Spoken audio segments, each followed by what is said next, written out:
Corona सुद्धा ज्यांना corona नव्हता पण व्हायरल इन्फेक्शनमुळे जे दवाखान्यात गेले ते परत आलेच नाही. गाडीवरून आपण प्रवास करतो, मास्क असतं नसतं काही नाही, थंडी, धूळ, दूध, कलरचा वास, त्याच्यामुळे भरपूर लोकांना घशात पहिलं इन्फेक्शन होतं आणि मग ते इन्फेक्शन हळूहळू आता परवाच आमचं एक चुलत एक्सपायर झालं 8-10 दिवस. ते दुर्लक्ष केलं, छाती जाऊन कप बसला, श्वास बंद झाला, व्हेंटिलेटर लावून पण उपयोग नाही. काही नसलेला माणूस सुद्धा जे एकदा इथून व्हायरस आतमध्ये गेले की ते खाली जाऊन काय करतील त्याची काही गॅरंटी नाही. मला व्हायरल इन्फेक्शनचा त्रास होता पूर्वीपासून, परंतु मी टेम्पररी गोमूत्र पी किंवा मग अडुळशाचा रस घेणे अशा पद्धतीने मी त्या ठिकाणी त्याचा यूज करत होतो.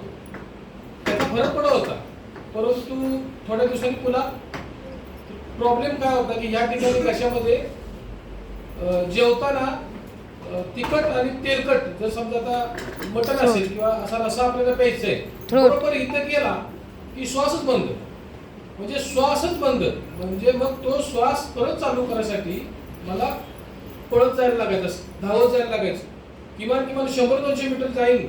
त्यावेळेला मग तो धावल्यामुळं असं खालीवर व्हायचं आणि मग तो इथं अडकलेला जो भाताचा कण असेल तो खाली जायचा आणि मग श्वास घ्यायला सुरुवात व्हायची. आता असं आतापर्यंत माझ्या बाबतीत 8 ते 10 वेळा झाले, पण उपाय नाही, करणार काय. असं झालं होतं, रात्री जेवलो आपण, कसं आहे भात वगैरे आमच्याकडे फार, भाताशिवाय आम्हाला जमतच नाही, आणि मग भरपूर जेवलो आणि झोपेमध्ये अचानक नाकातूनच भात सुरू झाला. अशा वेळेला श्वास कसा घेणार, श्वास घेताच येत नाही.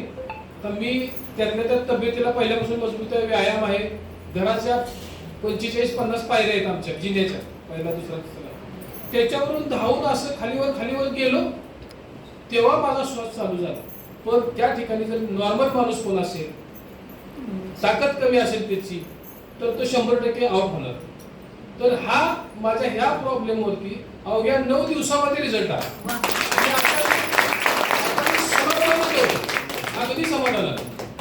म्हणजे जेवणाचा जो आनंद घ्यायला पाहिजे तो पूर्वी घेतच नव्हतं. मग दही ठेव, साखर ठेव, जरा काय झालं टेस्ट करून बघ, जेवताना पाणी घे, अशा अनेक हे करायला लागतं. तर हा अत्यंत, आणि व्हायरल इन्फेक्शन जवळजवळ 100 पैकी 30 लोकांना आहे आता सध्या.